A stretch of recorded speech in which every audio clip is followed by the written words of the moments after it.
Okay, we're at the Buckman Tavern, right across from Lexington Green, as you see there, on a private tour with the History Camp Boston folks.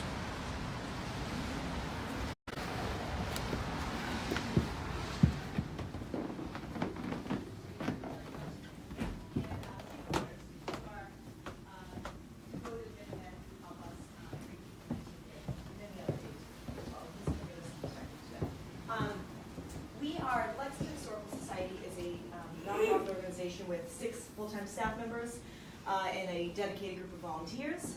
We operate 3 historic house museums. We are in one of them. This is the Buckman Tavern. We then have the Monroe Tavern, which is down on Mass Ave, and the Hancock Clark House, which is around the corner on Hancock Street. All of these 3 historic house museums played an important role on April 19, 1775. And has anyone here been to the Buckman Tavern before on a tour? You could just raise your hand. So only a few of you. Okay, so we're going to start off by, Stacey's going to talk about some interesting artifacts we have here that aren't on display in our museums every day.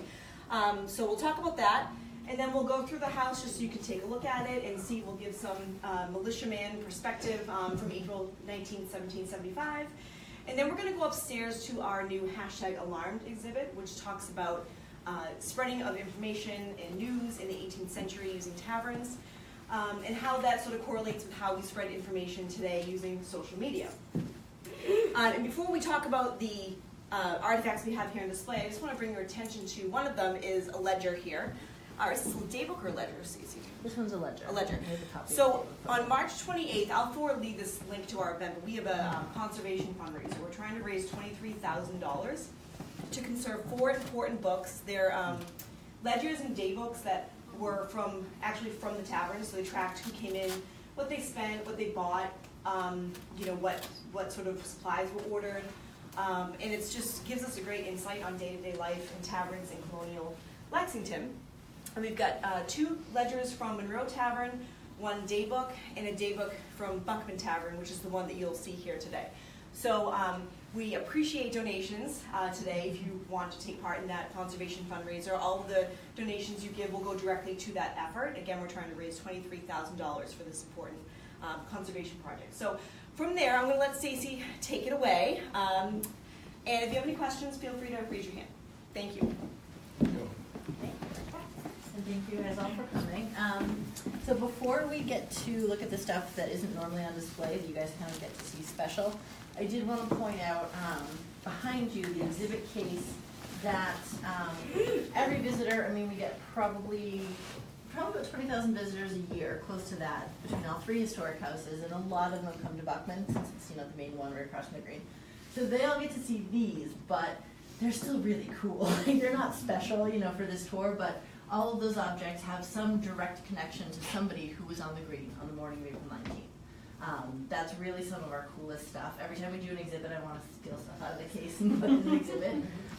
But just very briefly, there's descriptions for all of it down below if you want to look. But some of my favorites, the big drum in the right-hand corner there is one of the 2 drums that the militia purchased in March of '75, just a month before, and bought the drum so that William Diamond, who was the drummer in the militia, could, alert people to different things. Steve knows way more about this than I do. But the point is that is the drum that survived. It did not have a painting of the scene on the side, or of the Minutemen on the side. That was done at 1875. No, I didn't just know this was going to happen. That was done in 1875 for the centennial celebration. And this drum was given to the Massachusetts legislature. It was in the State House for a number of years. And then they gave it to us in the early 20th century. So it's very special, it's very unique. We actually have the paper trail on that one as well. We have the receipt from the militia to the town, for paying for the drum. So we kind of have that. We actually had that concern about 2 years ago, and the Minutemen, the modern day Minutemen, contributed to that conservation effort. So we're very lucky in it. Another one I really love, and probably everybody who's closer can see, is the flame stitch pocketbook there. It's laid open. First of all, just because flame stitching is a really cool embroidery technique, and I think that's maybe the only piece we have that's flame stitched. But specifically because that was the wallet, pocketbook of one of the gentlemen who rode Paul Revere across the Charles River to Charlestown to start his ride. So we ended up with it in our collections, and it obviously has a very direct connection to the story. And then, of course, John Hancock's silk vest, which is pretty cool. We actually have a really interesting connection with the Hancock family, because the Hancock mansion, as probably many of you know, was torn down. So there's no ex-con building standing that has a strong connection to John Hancock. But the Hancock Clark house was his grandparents' house. It's where he spent a lot of time when he was growing up. Lived there for a time. Jonas Clark, who was the very fiery reverend in Lexington, ended up marrying, he basically married the daughter of the previous minister, who was John Hancock's grandfather. So basically it was his cousin, who was the wife of the new minister when they were staying there. So there's a lot of connections with John Hancock, which are pretty cool. And there's a lot of really cool stuff in there, so definitely take a look as we're going through, but I wanted to show you these things because they're not typically on display. I'll start over here. As Erica mentioned, we have a collection of 4 record books, account books, that are from our 2 taverns, 3 from Monroe and 1 from Buckman. I brought the Buckman one today because we're here. The Monroe one, actually, we have a couple pages I can pass around. The Monroe one's actually cooler in some ways because it's what's called a day book. So instead of having a ledger, which I'll open up and show you guys, that has, someone's name, so John Smith is on the left-hand side, and everything he purchased, and then what he paid against his account. And so each page, each 2-page spread is one person. This actually shows a day book. We figured most of our pages in the day book cover about a 2-week period. So we know, we don't have the date, exact day, but we know that, this person came in sometime in this 2-week period, starting from the date at the top of the page. So we can actually say, okay, somewhere around February 23rd, 1784, Thaddeus Harrington came in and bought X, So I'll pass those around. There's one of each. So you can see the one we have circled is Prince Estabrook, who was the black soldier who was in the militia. So it's kind of cool to see this is a year after the war ends, and he's, in Monroe Tavern with a lot of the other men who fought in the war. So this was 1784? This one's 1784, yeah. It's hard not to draw conclusions about these that everyone was a drunk. Because of course, we see a lot of the same people coming in. But a lot of the time they're coming in, they're buying a drink. They're buying a flip or rum or something, and just kind of talking. We'll illustrate a lot upstairs, and Steve can probably talk about in the house. Taverns weren't just where you went to drink. They were places where you go and talk to people, have meetings, kind of more of a coffee shop in some ways. So there's a lot of people who are in and out, but we're trying not to assume things about them. Although, again, to be fair, Thaddeus Harrington is there a lot. We're going to look into that. We're actually drawing. He's there. We're a little worried about Thaddeus Harrington. He's on a lot of the pages. So our archivist thinks, All right, and then this is the ledger book from this tavern. So I'll open it up. It's tricky. Paper conservation is really tricky to sell, the right term. This isn't something that is massively torn. It's not spilled on. It's not super stained. But conservation of paper, as you probably know, is difficult. That's why we don't have documents from thousands of years ago, because it's organic and it just falls apart eventually. So we've identified a lot of documents and things. For example, the Jonas Clark diary that we're going to look at was conserved about 20 years ago now. But we've been trying to prioritize, especially things like documents. When you say conserved, is it digitized? Is it, it's partially physically? digitized. This was 1995, so that wasn't included with typical conservation treatment back then. But now when we have objects conserved, we have them fully digitized. And we work with Northeast Document Conservation Center up in Andover. They're a little pricey, but they're basically the best. And they're pretty good at sort of working with organizations to try to get things done and, save the money up. And just to make a point, that's one of the big selling points of conservation in the 20th century is that, when we do have them conserved by NEDCC, it is digitized and photographed, and which makes it a lot more accessible to researchers and members of the community. And that's one of our biggest goals is to, sort of make our archives and collections more of a priority for us and make them more accessible to the members of the community. Do you want me to? Yeah. So Stacey mentioned this was Reverend Jonas Clark's diary, and we can't. It's tough to open it because it's very small and sort of fragile. But I'll Yeah, oh, you will, okay. And have people look. So there's, on April 19th, 1775, he did write that regulars fired upon our men in Lexington, killed 10 of this town, 30 of other places, and wounded many, burned houses. And then he wrote the next day, clear. So it was sort of a weather diary that they kept. And he actually also wrote, I think, cloudy or clear on that day. So pass that around to you. Sorry, excuse me. Yeah, and there's some other, I mean, the neat thing about the Jonas Clark diaries is that we have 3 of them. They run from 1766 to 1806, I think. So we have, a good run of, as a minister of the town, the big thing that we think about is what happened that morning, the fact that he's burying the dead, from that day. But a lot of what he's doing is just normal minister stuff. He's giving sermons, he was very revolutionary, but he had his normal, flock that he was tending to.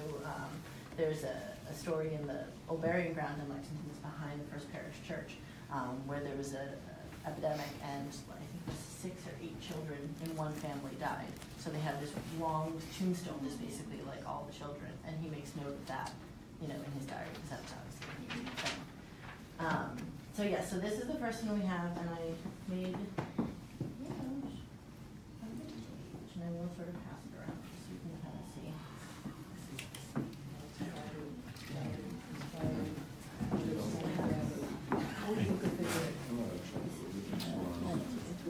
It's amazing how funny because it's like, paper was expensive, you didn't waste it.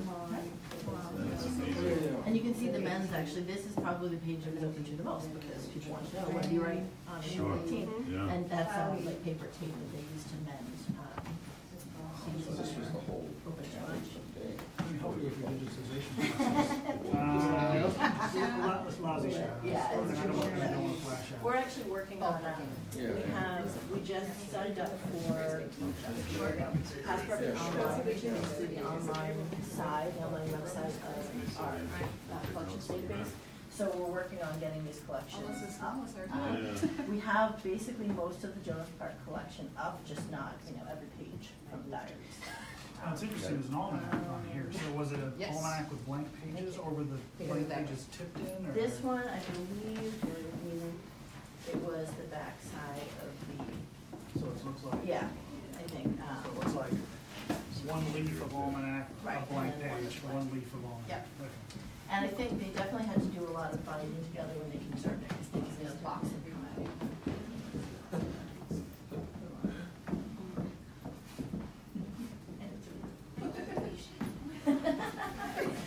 That's how that's how she felt the first time she saw it, because she started in the fall, so we're all kind of. So this is an almanac, basically, yeah, so it's, showing the days of the week and kind of what the predictions are for weather, that sort of thing. There's usually a proverb at the top of each page. This one, I actually don't know, I should have made an LPB and go and see. Sends it to you now.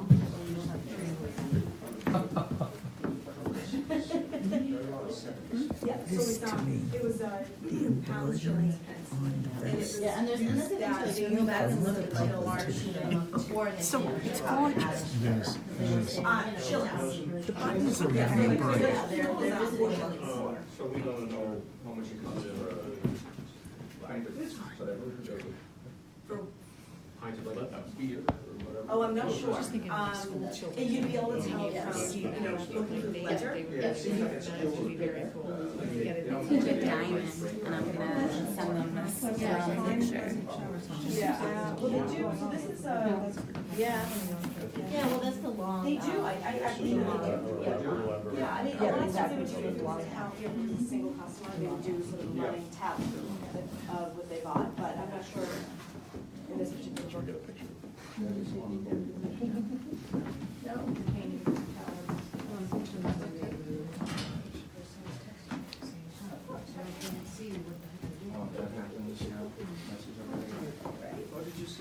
So this is an almanac of the side. So we kind of say, you know, the dates and predictions for weather, there's usually like a proverb or something up top. What's interesting about As both actually- Buckman and Monroe is that it wasn't just a tavern, it was also a store. Yeah. Like they would sell, you know, sugar, tobacco, Tobacco and glasses. Yep. glasses This and was, sugar so and it started in snuff. 1766 and ran through. So they'd come and have a drink and also buy, sort of, you know, buy their household supplies as well. They'd sell silk sometimes too. Tobacco, yeah. Yeah. So it runs through probably like Crackers. 10 years, and you've got all of, this was, something Yeah. that's What year was 16? almanac, it's the almanac, by Nathaniel Ames. So I'm a database guy and I want So it was- to have this transcribed. Right, it's almost like I, Look at prices over time. right. Skip it. I, you know, records for one of the church in Boston, and they have to live a legend Yes. they spent. And I said, is this sort of like 18th century too? Yeah. This is exactly what it says. Yeah, there is. Yeah, I want that in the database. So we do Exactly, analysis. right. 5, but are we in the right year? No, we're in May. Huh. Oh, you know what, I bet, I think he did notes. Stacey, Yes, once everyone has seen it, you want to move on to the. yes, the other guys.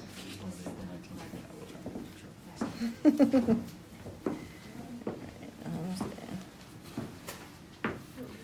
There you go. There we go. Pretty good quality Thank paper. It's you. not as chipped It as is, yeah. expected to be. It's, and again, it's had conservation work done where there were Yeah. tears, they were mended, that sort of thing. But it's pretty, you know, it's pretty thick. It's the old, like, old style, more like rag paper, so it's pretty thick. I know, it's really cool. And obviously, everyone who wants to, feel free to, you know, Someone Instagram asked, and Facebook the and shoe stuff. back We are there. on That was, Facebook. that was the wedding shoe of William Monroe's wife. Stacey, what was the first name of William Monroe's wife, her wedding shoe? It says it in the exhibit, I can. Yeah, we have our wedding ring too. Okay. All right, so these, we have a couple of other things I wanted to show before we move on to the next.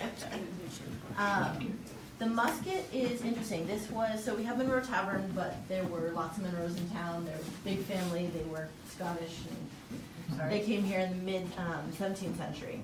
So it was John Monroe, who was a cousin of the Monroes who own our tavern. And what happened was he double loaded. He put 2 musket balls in at the same time. He forgot he'd done it. There was a lot going on, you know, the morning up, so he may have just forgotten.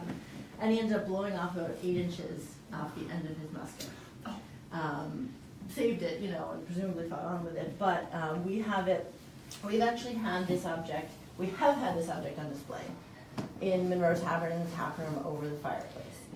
However, we took it down 2 years ago because from the best of our knowledge, it's probably been on display for coming up on 100 years. Which, as you can imagine, is probably not great for the object because it's out in the sunlight, people can touch it. This one actually, you guys can, I'm going to flip it over so we can see the other side. But there's actually paint from the paneling above the fireplace that transferred itself over to the wooden barrel. So Even mounted in a museum glass that's case. what we're trying to raise money for at some point. Haven't yet. But it wasn't actually uncommon to put multiple objects down a barrel Yeah. because powder was the expensive and the almost, that was the stuff that was missing most, right? That we had the least of. So you made as much use out of every grain of powder that you could. Exact color. But of course, obviously, that comes with a level of danger. But The end was blown off, did you say? Yes. Yep. So that's why it's splintered along here. probably because the multiple items as they were going Oh, up so at it was 170 fixed miles right an here. hour, happened to probably collect repaired together, here. and then Yeah. there was still an awful lot of force behind it. So, as he's lucky, he's lucky that it didn't actually blow up the breech. Yeah, right. Yes, because that was actually much more dangerous to the holder of the It's not weapon. like we're faulting anyone for that. You know, you imagine there are a billion historic houses that have muskets above the fireplace on hooks. That's just a pretty common way to display them, but things like that do happen, especially with something like this where it's been damaged and repaired, and it's not like the musket in there that's in pretty good shape, but even that has a much better. So what we would end up doing is probably something like the mount for the musket in the case, where it's Do you know where that was contained made? either end. This one, British? I think this one's actually a combination of, there's a note in the record that this might be a combination of a couple different parts. Steve again would probably know a lot. Which is also not uncommon that over time things wear out, particularly the lock, right?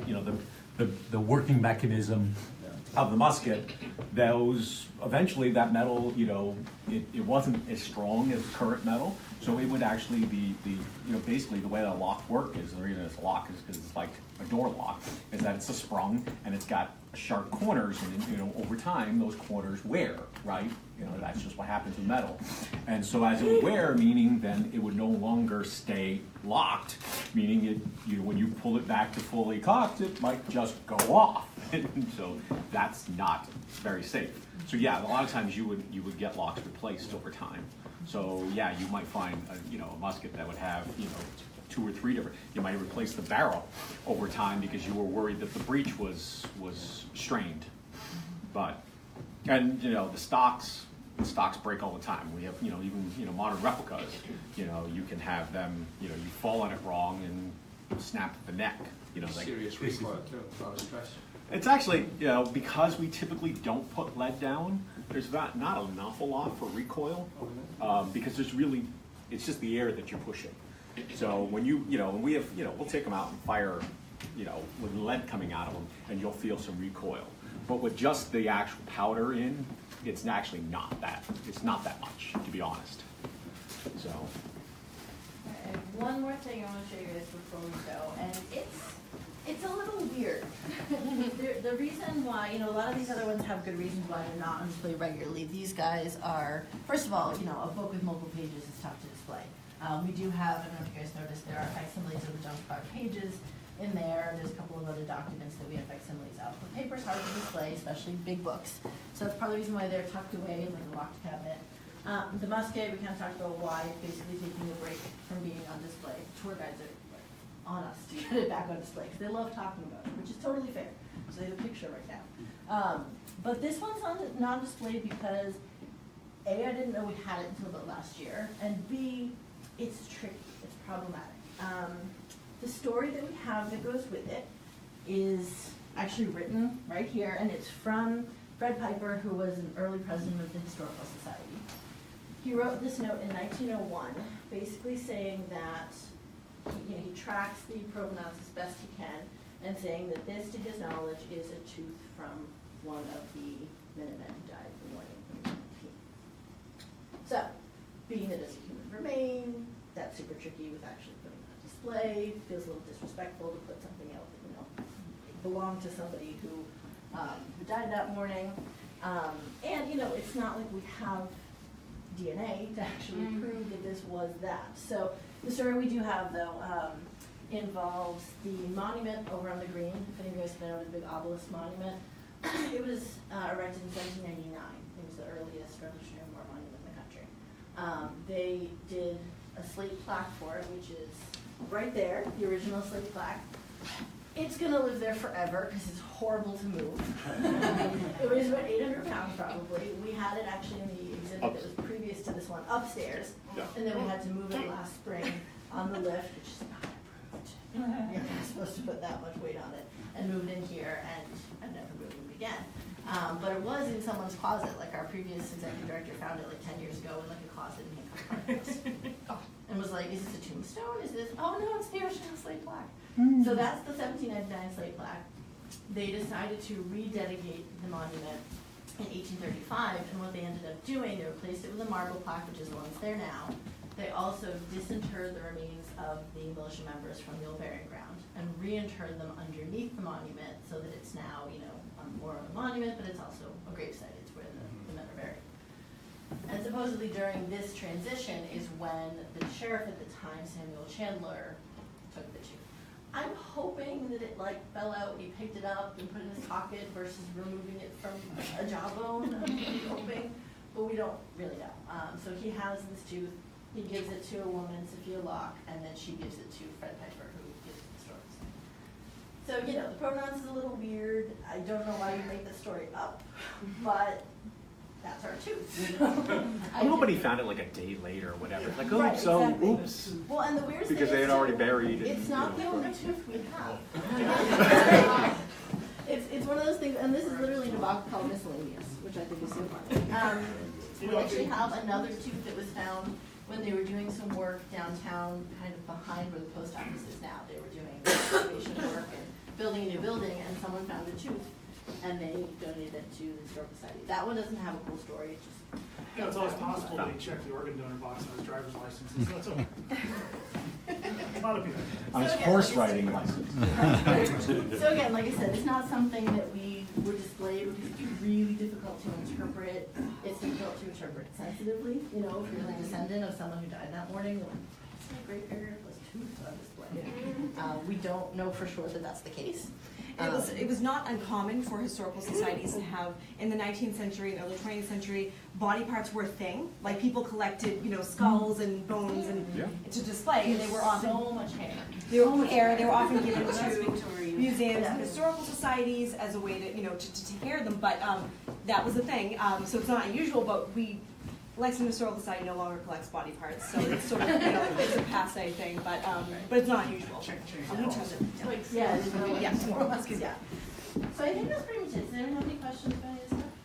Yeah. You mentioned the monument here as being the first Revolutionary War monument. I think it's the first war monument in the U.S. period. Probably, yeah, that would make sense given the date. Yeah, I mean, 1799 is only 20 years after. Right. I mean, we had wars before that. Right, But we weren't. I think it's still the oldest war monument. Yeah.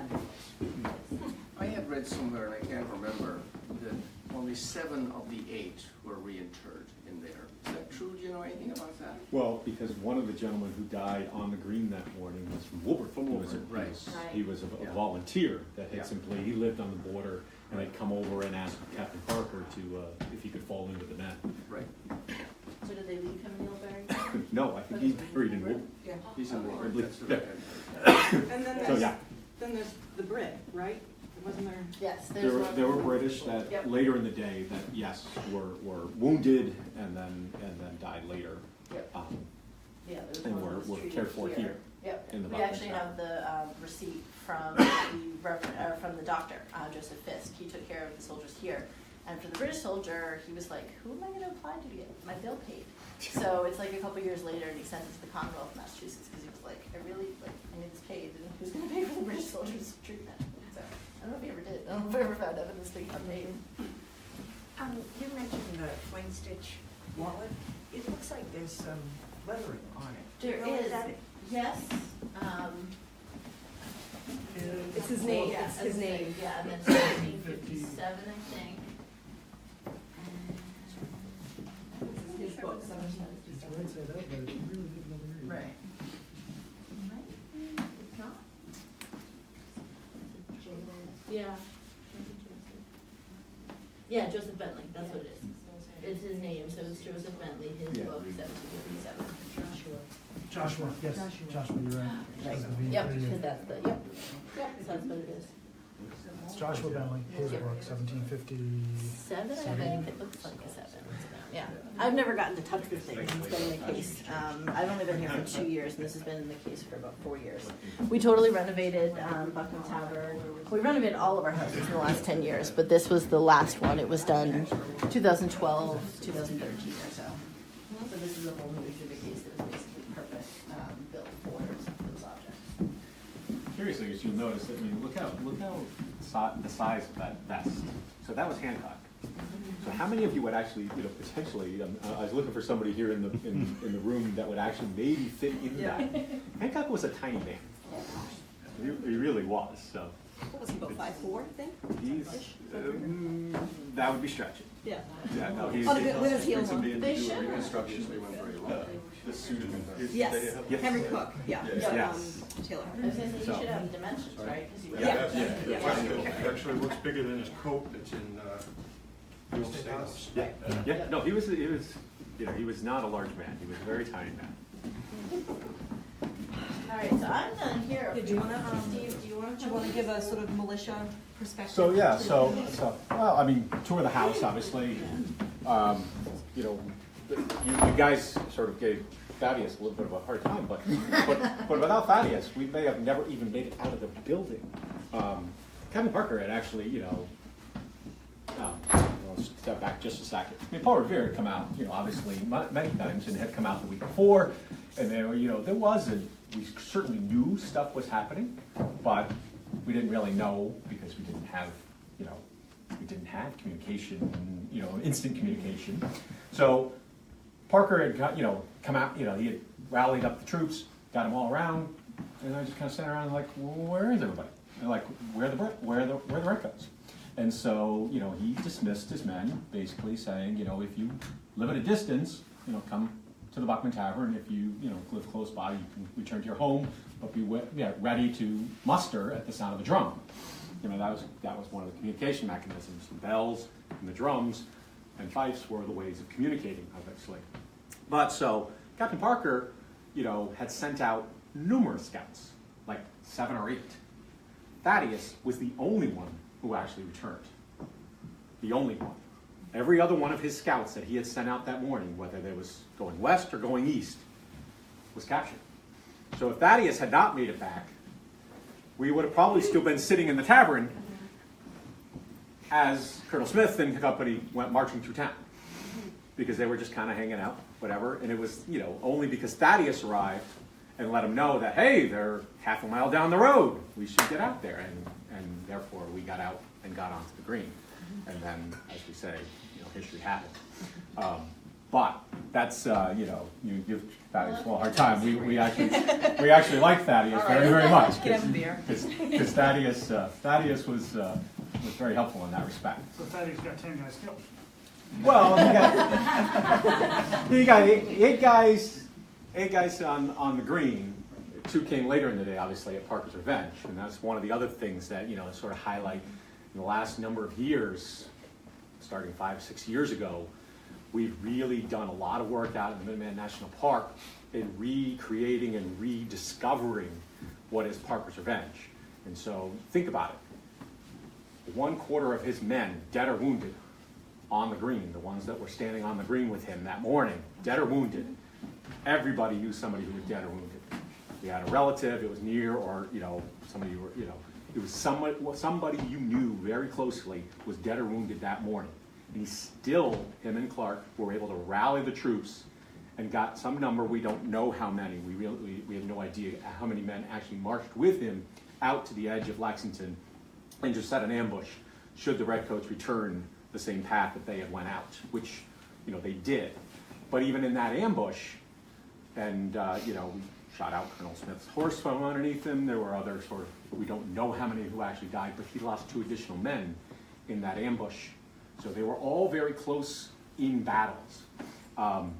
They were very, you know, like to hear what happened on the green, and we've been doing a lot more sort of research lately on just how far apart were they when they fired muskets? Because these things, they're smooth barreled, there's no rifling, you're shooting a nominally round ball. How accurate are they? They're not. They really aren't. You could basically hit something at 50 to 60 yards if you were lucky. But the techniques of the day were to mass men into, you know, groups of 20 or so, multiple ranks, throwing lead in one direction. That's why, like I say, it wasn't uncommon for them to put multiple sort of things in the barrel. And it wasn't necessarily all balls. They wouldn't necessarily put 2 large balls, but they may have all put like sort of shotgun, sort of like things. So you got like shrapnel coming out. Because again, it sort of spread. But part of the reason why it was so deadly on the Lexington Green is because they were really close. I mean, they were, you know, at deadly distances. Whereas the rest of the day, the whole rest of the day, there was only, you know, 70-something men on the colonial side who were dead of the, you know, 35 to 4,000 that were engaged, right? That was it. So the rest of the day, and even the Redcoats who we were firing on, only 270 of them were dead or wounded. So I mean, it's like the 18 on the green in that engagement, which was very short. I mean, literally, it was minutes that there was an engagement, and 18 dead was because it was so close in that was, you know, it was deadly fire. And they had Parker really didn't know that the rules had changed. You guys have known your history, whatever. There were lots of other places where this could have started. Part of the reason it happened here at Lexington is because we didn't realize they had now, the gloves were off. You know, Parliament had said, we're done. You need to, you know, engage and basically inform them that if you encounter armed resistance, disarm them. And we did not necessarily understand that as a militia, that they were going to come out and they were going to forcibly disarm us. That was going to happen. And so that's why we always have this, like question as to why did Captain Parker stand out there, clearly outnumbered 10-1, and he didn't expect to fight. He expected to be able to sort of, act defiant, but he didn't expect them to shoot. And so, that's why it happened here. So that's, so we like to recreate that and that tension. And, April 19th, we do it every year. It's astounding that we get thousands of people that show up at early in the morning and hang out, and usually in the cold or the wet and come and watch us reenact this, because it really does bring it to life. And, that's why we do it, and that's why we like to celebrate this place and also remember those guys who did make that ultimate sacrifice, because it did start the process. And so that's all I want to say. So I thankfully get to play Captain Parker again this year, and then I will become the retired captain. We get to do it every 2 years. We change officers every 2 years. So you can only serve for 2 years. But it's a great honor, and it's a great privilege to do it, and we enjoy it so much. So I think we're going to just do sort of a quick walkthrough of the house. I'll explain a few things before we go up to the alarmed exhibit. So watch your step when you're walking through the house. Floorboards are, of course, a little uneven. They're cold.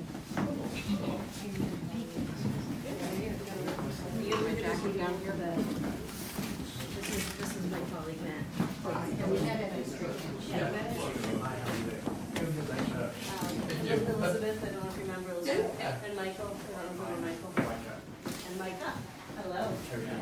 Hi. That's the original slate from the monument. That's the original. You almost talked to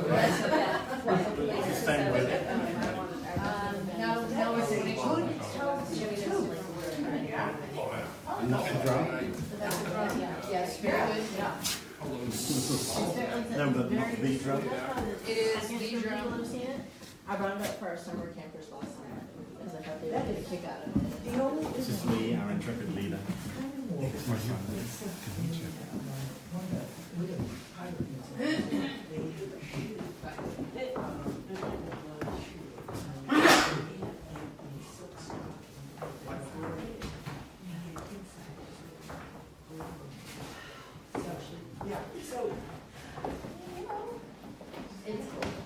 always things too, really. I think if this had been found, like, on the green or something, it was like, okay, that's battlefield, whatever.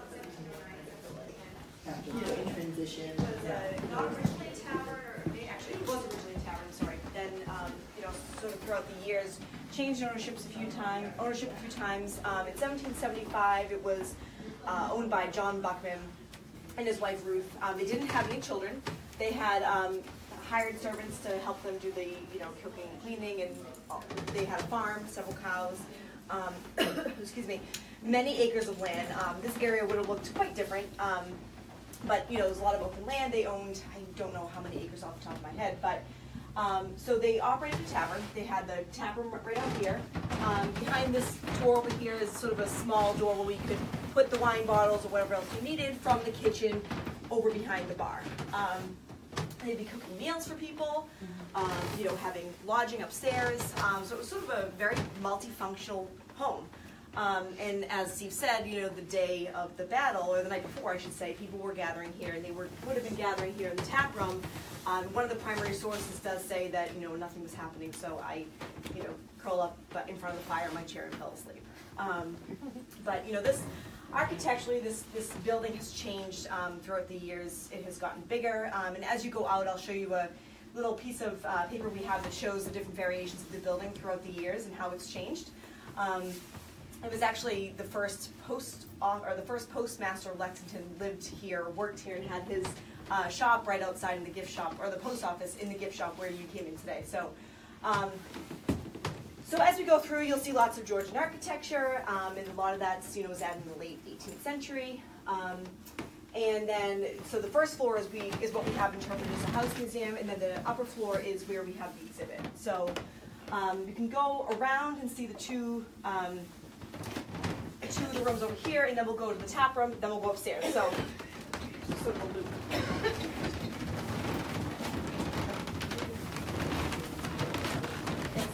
Hey, there you go, that's awesome.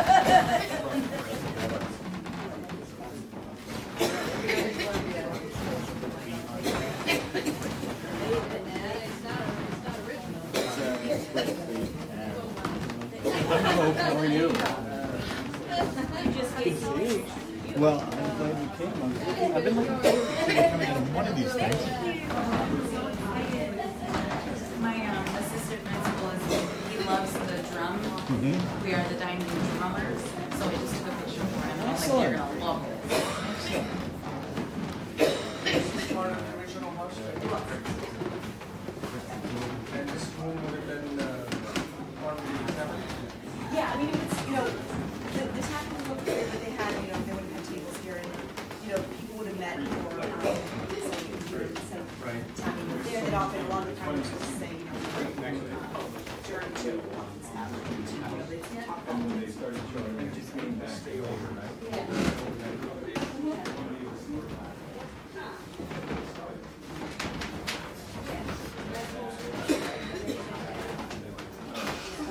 just sort of do a.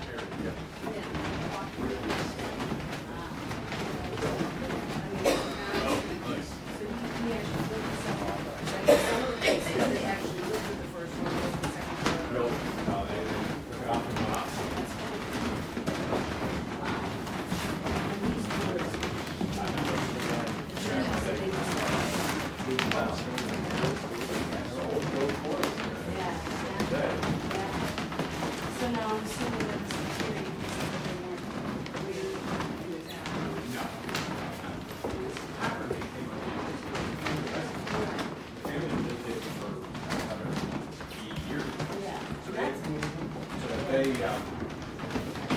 And they remodeled it over time, or, as tastes changed over time. yes.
One of the fire buckets.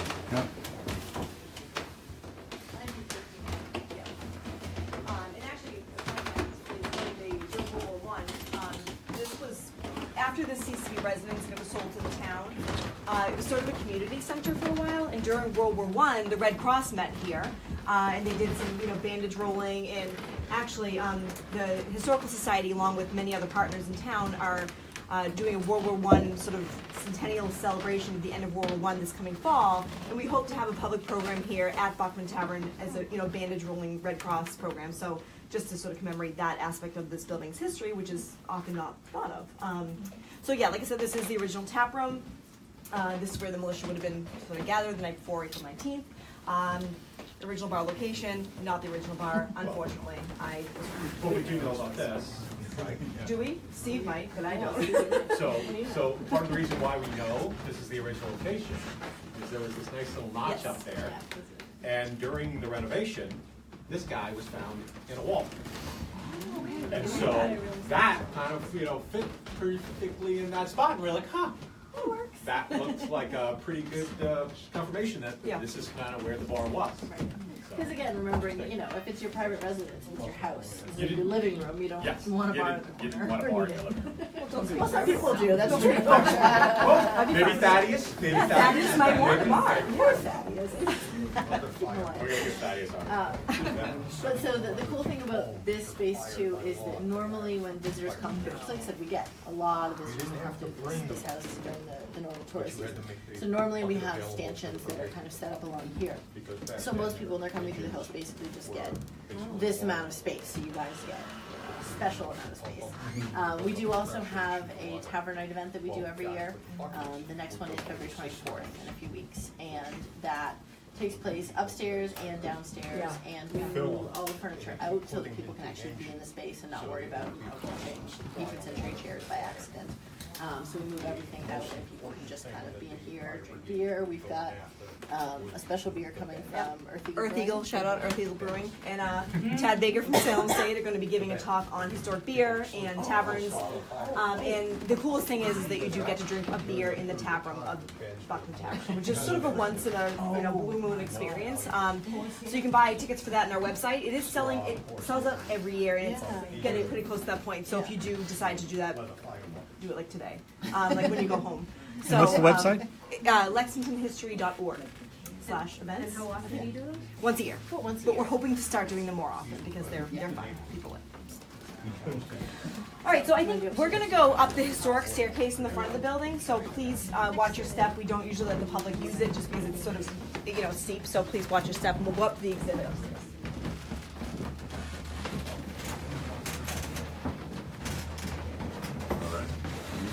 Oh, certainly, absolutely. Where are you from?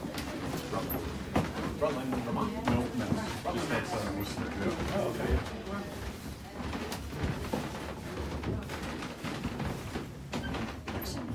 Thank you.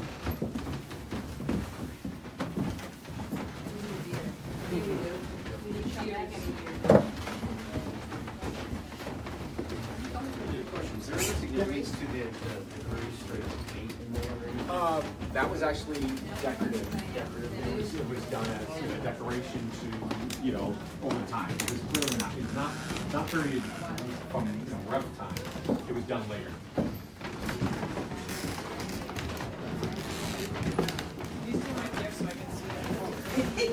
There you go. Perfect.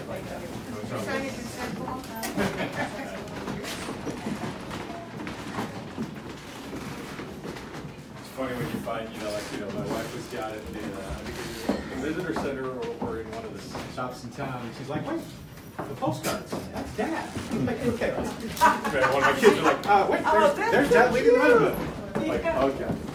But the family, they also participate and have for years and years and years. Yeah, we got it when you grow up here. You got it. You don't realize you do that one. I'm going to give you a card for upstairs, and then you can just join us when you're ready. Do you want a card? Sure. You can be able to.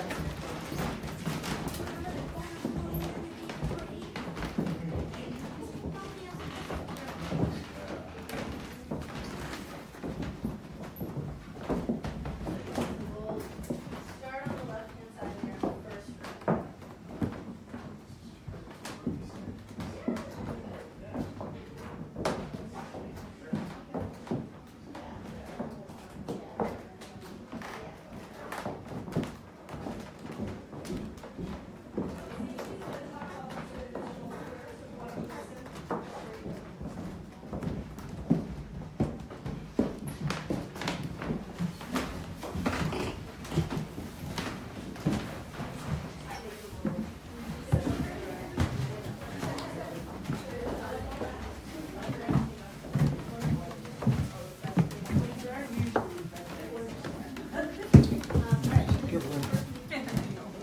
I did it twice now.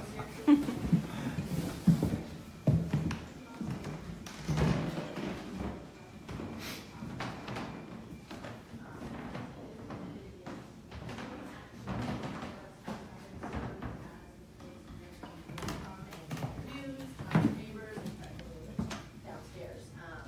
And then the next room kind of looks at how the message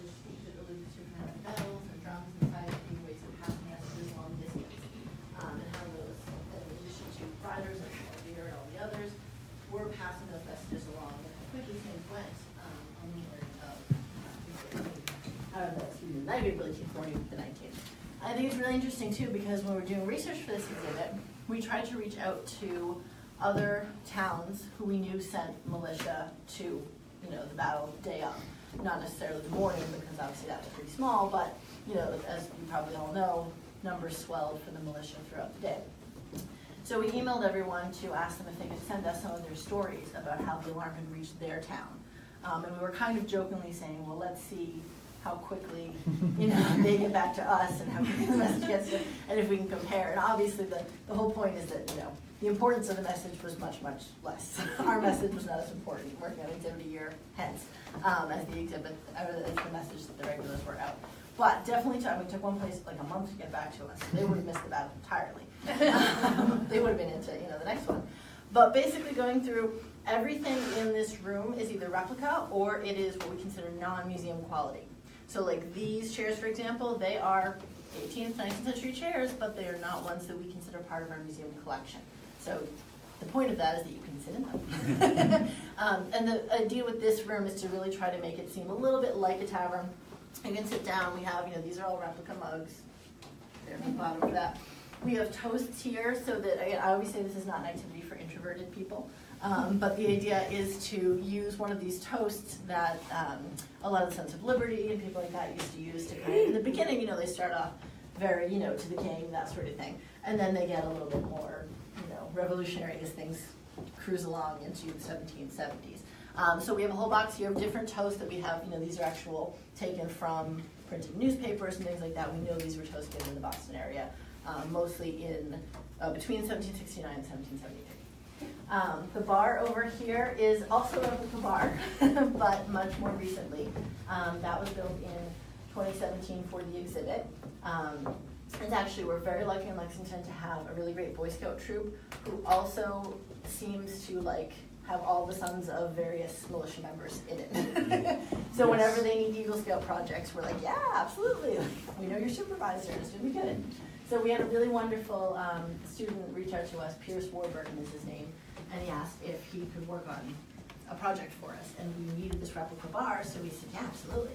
So as his Eagle Scout project, he planned this whole thing out. He, measured, he figured out the materials they would need, he got them all together and did a work weekend, and then brought everyone here and they installed the bar. He's made some adjustments to it. Originally we just had it kind of shimmed to work with the older floors up here. I don't know if everyone heard, but the floorboards downstairs, a lot of those are replaced when we did the renovation. Most of the ones up here are original because there was less wear and tear on the upstairs ones. So there's a lot of working with that. He's actually since then added adjustable feet so the bar will stay steady. And the cool thing about this, as long as you don't mind ducking, is that there is a door. So if you want to go back behind that bar, you can. We try to set it up so there's John Buckman behind you. That's a replica portrait. So you can take a photograph back there if you'd like. The tavern sign is a little bit later, 1810, from the Simon's Tavern, but it's still cool. It's original. We had it hanging here for our previous exhibit, and we kind of were like, well, it fits perfectly with this, and we don't really want to take it down. So here we go. It's actually got two different scenes on either side, so you can look at both sides. Over here we've got a bunch of memes, Revolutionary War themed memes or Revolutionary era. Basically what we call a meme. And same thing with the bench. We had to add a sign because nobody sits down on the bench. We can sit on the bench and you can hold the iPads and look at the scrolling memes. We've got postcards over there that are designed from some of the exhibit things. Steve is in that Facebook picture over there behind you guys. I thought I recognized you. But that one's not bad. It's the other one that's on the poster where I look like I got sour We were something in supposed my to be I know mad. we were mad. Yeah. There's a gentleman in town, Rick Byer, who runs a production company, and he also produced the film that we show over at the Hancock Clark House. But so yeah, he did a lot of these pictures, so I blame Rick on that. But it is.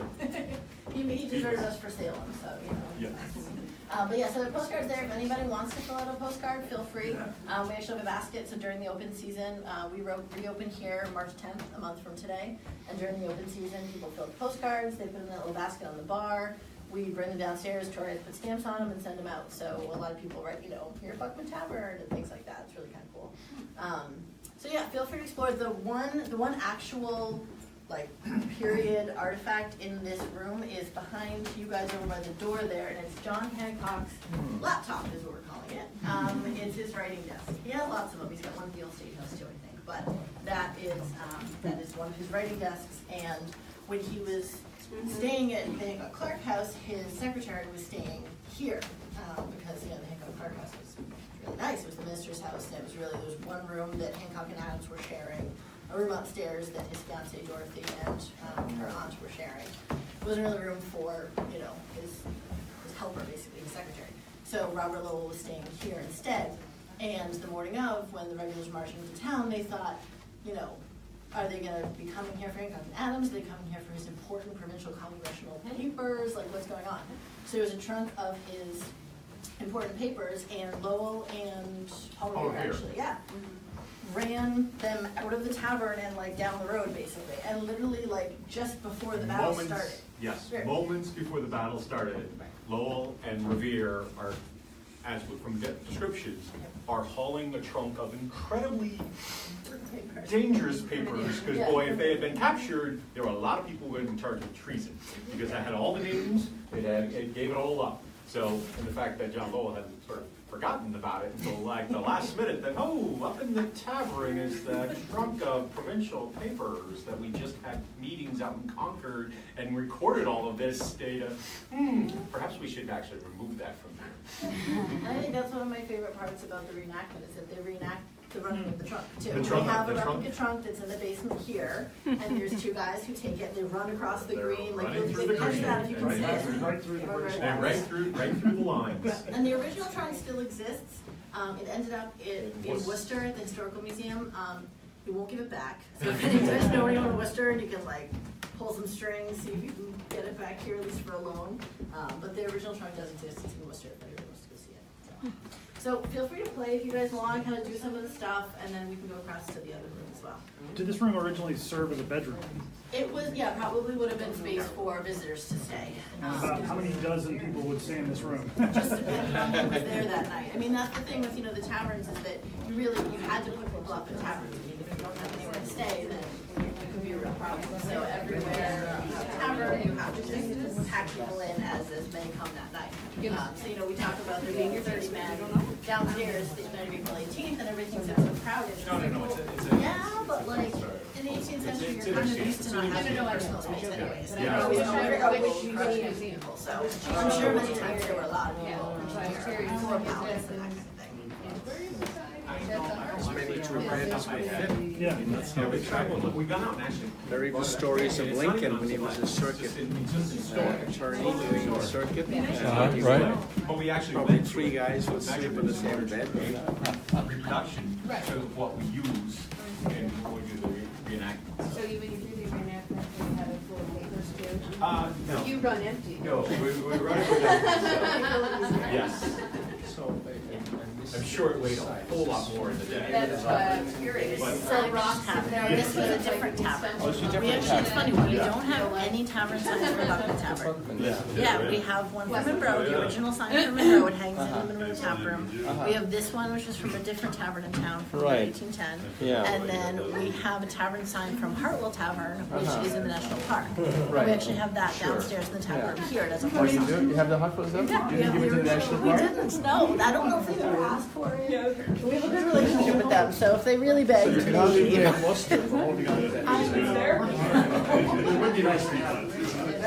You actually, over time, you wearing both the layers of gold. yeah, they were, so What was the chest doing in here? It gets tougher, sort of like with July. It's a little harder to really sort of like regulate it, because then Adams were staying down take the the street. layers off. How many layers are actually just so yes, because it's the wetness keeps you cooler. Oh no, the trunk is not very much. It's So two handles each side, two guys can carry it. yeah, no, there's one handle on each side. One handle on each side. Yeah, it's So it's only like 2 by 2. It's about the sort of size. Right. So, but pretty good stuff. What's that? Pretty important stuff. Oh, there was incredibly damaging stuff in there. I mean, they had just finished having meetings out of Homer. Hancock and Adams, That if you get caught. oh yeah, no, at that point, they were known to be, and there was a certain level of concern that they really were the object. Yes, there was. But it really, so that's sort of, no, they were not, they were not, they were not, they weren't, no. They were going, they clearly were going to hurt. Stack was, you know, if they had found Hancock and Adams, they certainly, they were the only ones. Okay. Okay. Oh, great, okay. Yeah, well, I can give you, you talk to Chris Kaufman, who's our education manager, but I can give you my card and I'll put it on. Okay, perfect. Or do you have a card? I can take your card. I don't. Okay, I'll send it. I think if we can write something. Yeah, I'll give you my card on the way out, and that way you can just, and I'll write his email on the back. Okay. Yeah, because we're like, obviously, it's not open, but But even, we do group trips during the summer too. If it's a group field trip, then that's, it would be his class and my owner's class. so you can schedule it, whatever works for you guys. Okay. Yeah, I don't wanna do it when, green is not covered in snow, they can. Exactly. Yeah. When, We haven't quite done this yet. Yeah, well, we'll do it. I think we do. Is that how, did you have a lot of schools this spring? we do, yes, it's our big time, but I mean, not so much that. Okay. They're scheduled now, them now. Okay. What time do you guys teach in? Avon. Oh, in Avon, okay. No. Right. I went actually to the 8th building. No, Avon started Saturday. I was there.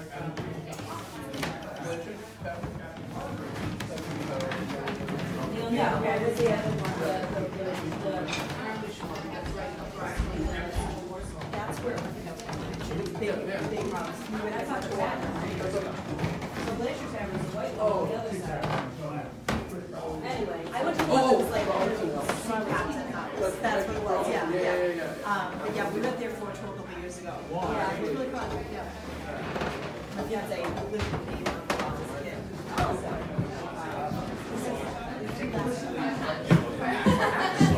Revere was spinning these tales of these 500 armed men in the Lexington Common. And then, all of a sudden, while he's making these tales, huge, gunshots, could be heard in the distance, and you're like, the officers, they knew who Revere was, they knew him, they knew him by name, and then they knew that was coming from the distance or from the direction of Lexington, and they were like, we need to warn Smith. And that was why they took him off the horse, they gave his horse to one of the other sergeants whose horse was lame. Revere was because he was trying to get them to actually buy into it so that they would move off of this path, because he was still protecting Adams and Hancock. Because he wanted them to go some other place than Lexington. And that was beyond Lexington at this point. No. This is still in the middle of the night. Yeah, so he was relaxing. It's 3 in the morning. They're still marching. They're still marching in this direction. They hadn't even left Cambridge until what? 1. I always say to kids, because they always find out asking me, how come they didn't arrest Revere and keep him? And I said, listen, back in those days, you're no good without a horse or a gun. Yeah, well, he had been taken off of all of those things, and so Revere walks back, and it's funny because I lived just up on Bedford Street, which wasn't obviously a street at the time. Bedford Street didn't exist, but I totally think that Revere came as on his march back, he came right back through there because he was taking the shortcut over to the Hancock Courthouse, which is where he was returning. And so he walked probably right through my backyard on the way It's over. a little more sketchy on Dawes than what he did. Well, and he evaded capture. He evaded capture, But you don't really then, quite know where he went. but the story as I know it is that he was basically, he had evaded, but he didn't know where he was. He did not know the countryside. He did not know the countryside, so he had made it away. But what the story I've read, and I don't know it for a fact, but I repeated that the story story I've heard is that his horse was spooked by a wild animal, threw him off, the horse runs away, Dawes is left out here, and Neverland. He finds a barn and just holds up for the night until daylight. Prescott has taken off. And Prescott, because he knew the territory, he knew the land, he took off in the opposite direction, jumps a stone wall, and he continues around through a couple of fields and then makes it on to Concord.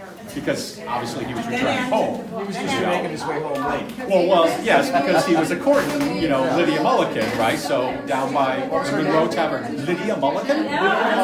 So Lydia Mulligan was the daughter of one of the Mulligans, and Nathaniel Mulligan, who was also a member of Parker's company. Okay. And the Mulligans were clockmakers. So there's a couple of really beautiful Mulligan clocks around. That if you find them, so there's one over the Hancock Clark house.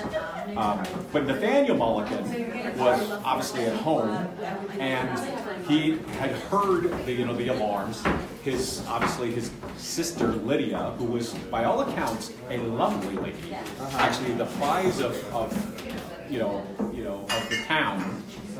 And so obviously Prescott, as a doctor, was a fairly high, Right. So he also was a pretty good prize. But he was courting her, and as it turns out, they never ended up together because he enlisted, right, and was captured and was on a prison ship up on the northern coast, died. So she eventually married again, but much later. Yeah. So Lydia, Lydia is a great story. But and so obviously when he was there at the Mulligan house, which is down by where the Monroe Tavern is, right? So down in that area. Right.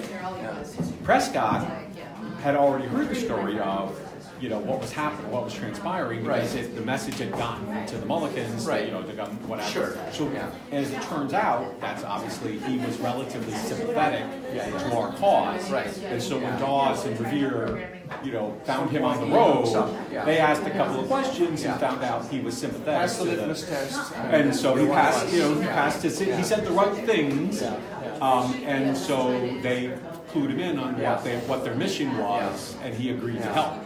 And so, thankfully, he did. Any evidence in Concord of where he lived, or where Prescott lived? Prescott lived? I don't know off the top of my head. I haven't gone looking at that. But one of my characters for a while was Nathaniel Mulligan, so it's like I know the Mulligan story. So yes. So there's a question from a fellow whose last name is Harrington about the Harringtons. Okay. Yeah. So there's lots of Harringtons. He said he kind of came onto the stream late. He said there were 8, potentially, if you remember correctly. There's probably that many Harringtons, as well as Monroes, both of which were very large and extended families. And obviously Harringtons, we have Harrington Road, right? Mm-hmm. We have a Harrington that obviously died at his foot, Allure. Yes, there were 2 Harringtons. There were 2. They were not father son, but they were related. But yeah, so I mean that's there were a lot of Harringtons, there were a lot of Monroes. They were and even Captain Parker, most of these people he was either related to or had a very it's that one distance. There was only 750 people in Lexington at the time, right? So about 160 families, if I remember the numbers correctly. And so they were not that far from each other as far as either by marriage or by blood. You were somehow related to most people in town. So, a fairly small town. Thank you.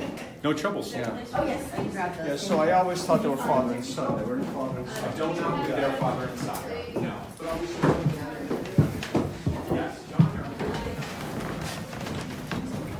Yeah. That's awesome. Oh, excuse me, sir.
Thank you. We've had events where, you know, we had one person who literally had must have had at least 3, probably 4. And it's when days, particularly when the days, you don't, you know, it doesn't just, and so when it went off, he literally left it around.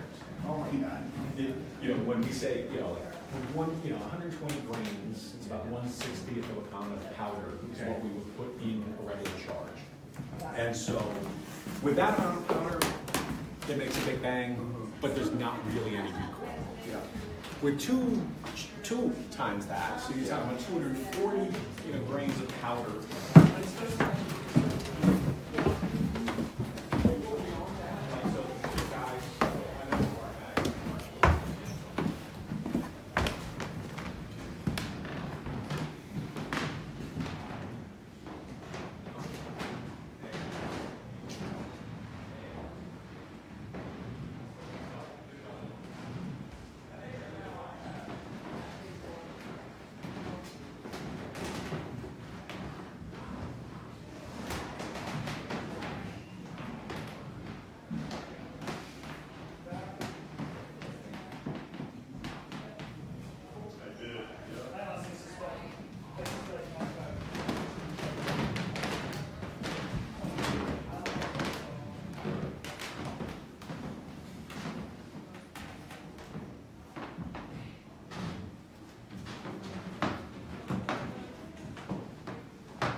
Sign consent.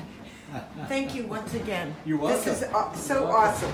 What a brainstorm you had to do this. Well, we have to thank the folks from the Lexington Historical Society, right? For really agreeing to.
Lexington Green.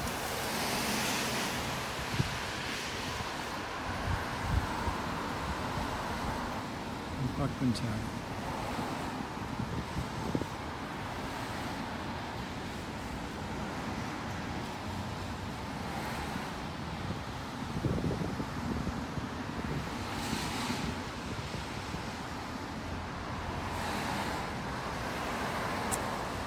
Yes, that is the green. It's not very large.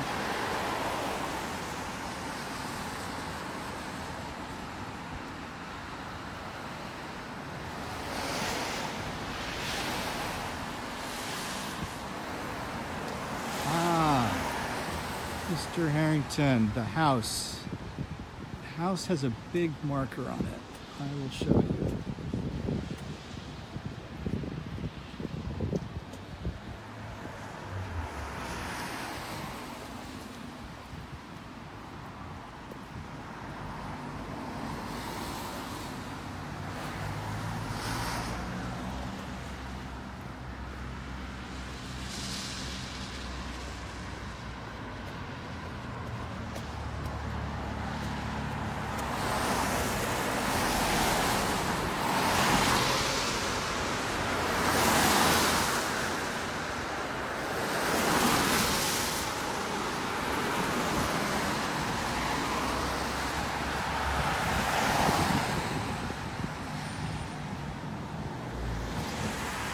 So the house you're looking for is this house.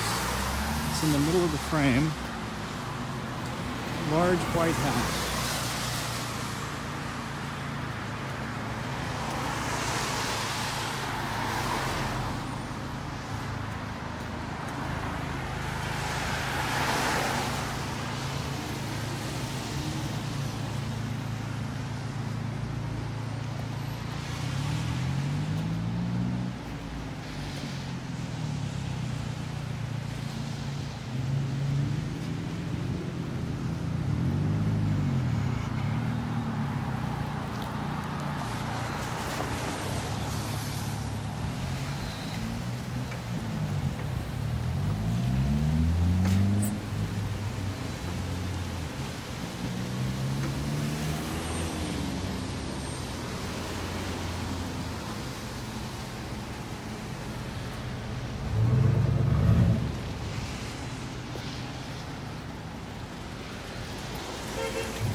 So this is the house.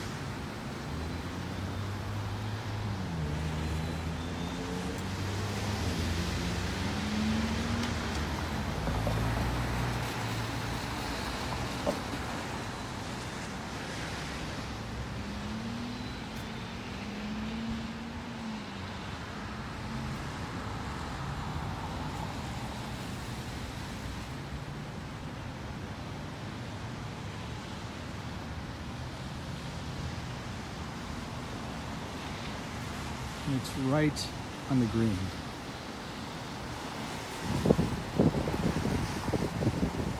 There is Lexington Tavern.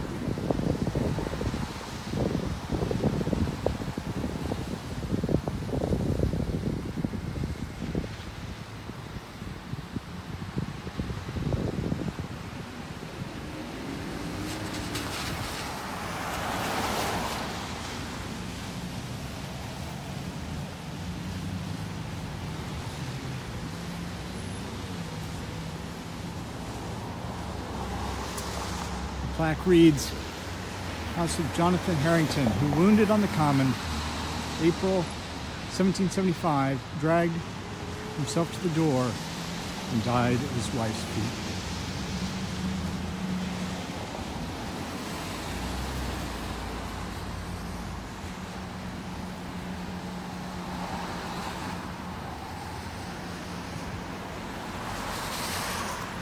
I'm going to rejoin the rest of the group and wrap this up.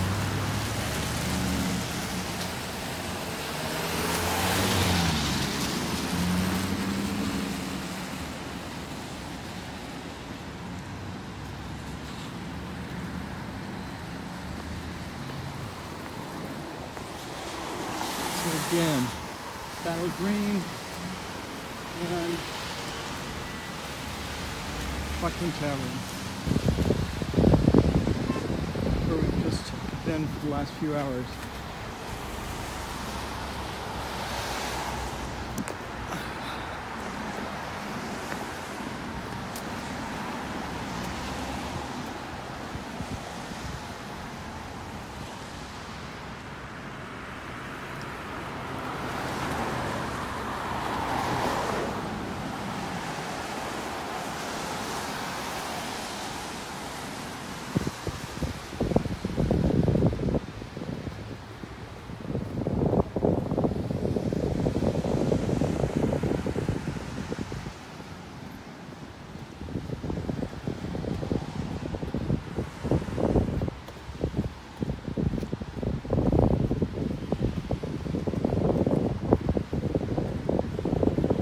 PJ, did you want to talk for a couple minutes? Let me finish filming the. If time, if Sure. not, I can email you. But if you have time, that'd be great. Okay, let me finish. This is live streaming to Facebook, so let me just finish this.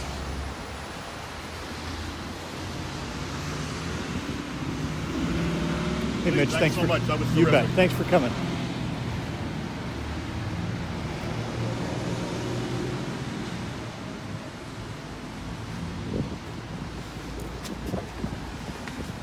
You're welcome. Thanks for coming.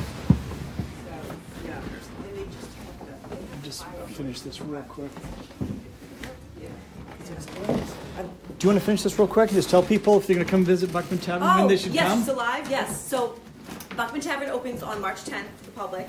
It'll be open 10 to 4 daily, Monday through Friday, and Saturday and Sunday as well. So when's the best time to come if people have some flexibility? They have flexibility probably during the week because it's not as busy. And if it is the weekend, what time? In the morning or afternoon? What's better? I would say it's sort of busy. I would say mid-afternoon is probably the busiest. Morning and mid-afternoon is the busiest. And then what about there's a trolley tour, correct? Yes, Liberty Ride. Okay. So Liberty Ride is run by the town of Lexington. They leave from the visitor center, which is next door. It goes out to the North Bridge and back, and then it turns around at Monroe Tavern. It leaves every every half hour. I think. So they could 90 minutes. they could do that. Yep, they can do that. They can see Walk through the green, come Yep. through Buckman Tavern, and then our other properties, the Monroe Tavern and the Hancock Clark House, open on April. I forget the date, but it's on our website, www.lexingtonhistory.org. It's on there, and then they open for the season every day in May after Memorial Day. Okay. Thank you, Erica. Thank you for coming.